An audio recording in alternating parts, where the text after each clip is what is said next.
अगला सवाल विष्णु का है। वो पूछते हैं, as a .NET developer what should I choose, React और Angular, what is your thoughts about it. यानी कि एक .NET डेवलपर के तौर पर उनको क्या चूज करना चाहिए, रिएक्ट या एंगुलर, इसके बारे में मेरे क्या ख्याल हैं। मतलब मेरे से पूछ रहे हैं कि मेरे क्या ख्याल हैं इस बारे में। विष्णु, हर .NET डेवलपर के अपने करियर गोल्स होते हैं, सो मेरे ख्याल का इससे ज़्यादा कोई मैटर नहीं करता।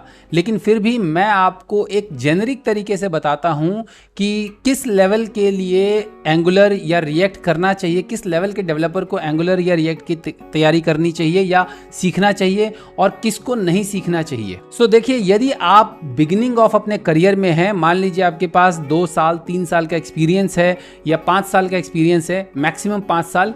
सो 5 साल का एक्सपीरियंस है, 2 से 5 साल का अगर आपके पास एक्सपीरियंस है एज ए .NET डेवलपर, आप एक कंपनी में काम कर रहे हैं और आपको जो है वो प्रॉपर हाइक नहीं मिल रही है, आप स्टक हैं उस जॉब में, तो उस केस में आपके पास ऑप्शन है कि आप रिएक्ट सीखिए, एंगुलर नहीं, रिएक्ट सीखिए, बिकॉज रिएक्ट की ओपनिंग्स आज की डेट में ज़्यादा है। सो उस केस में आप रिएक्ट सीखिए और रिएक्ट सीख करके आपको जल्दी जॉब मिल जाएगा। विद इन 3 to 6 मंथ में आप रिएक्ट सीख करके as a .NET developer, full stack .NET developer, जिसमें कि आप बैकएंड जो है वो .NET में डेवलप करेंगे और फ्रंट एंड जो है वो रिएक्ट में डेवलप करेंगे। इस तरह से full stack .NET plus react developer के तौर पर आपको बहुत ही ईजिली जो है वो जॉब मिल जाएगा। सो आप रिएक्ट सीख करके अगर आप तुरंत जॉब चेंज करना चाहते हैं तो आप कर सकते हैं। यदि आप अपने इनिशियल स्टेजेस ऑफ करियर में हैं, यानी कि 3 से 5 साल के करियर में हैं और आप जस्ट नॉर्मल अपने जो .NET के डेवलपमेंट जॉब में हैं वो स्टक कर रहे हैं, अगर आप MVC में काम कर रहे हैं या अगर आप जो है अपना वेब फॉर्म्स में काम कर रहे हैं या डेस्कटॉप डेवलपमेंट में काम कर रहे हैं और आप वहाँ पर स्टक हैं, आप मूव करना चाहते हैं, किसी और कंपनी में अच्छा पैकेज लेना चाहते हैं, तो रिएक्ट का मार्केट अभी आज की डेट में ज़्यादा है कंपेयर टू एंगुलर। सो आपको रिएक्ट सीखना चाहिए और रिएक्ट सीख करके आप किसी भी दूसरी कंपनी में मूव कर सकते हैं। लेकिन यदि आपका एक्सपीरियंस लेवल जो है वो 5 साल से ऊपर है तो उस केस में आपको रिएक्ट या एंगुलर दोनों में से कोई भी सीखने का कोई फ़ायदा नहीं है, बिकॉज आप जो है अपने आप को फिर लिमिट कर लेंगे as a front end developer.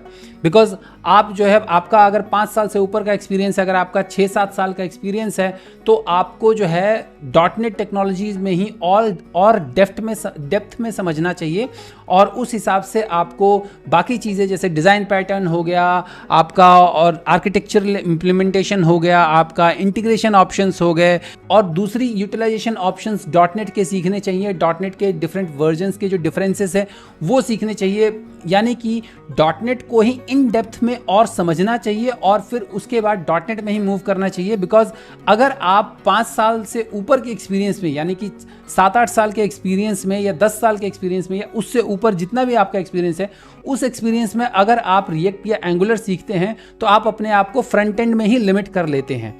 और आपका प्लस दूसरा ये भी है कि आपको उस केस में रिएक्ट एंगुलर के केस सिर्फ सीख करके ज़्यादा अगर आपका एक्सपीरियंस है और रिएक्ट एंगुलर अगर आप सीखते हैं तो आप जस्ट अपने आप को एक फ्रंट एंड डेवलपर के तौर पर आप लिमिट कर लेते हैं, आप और ज़्यादा ग्रो नहीं कर पाएंगे।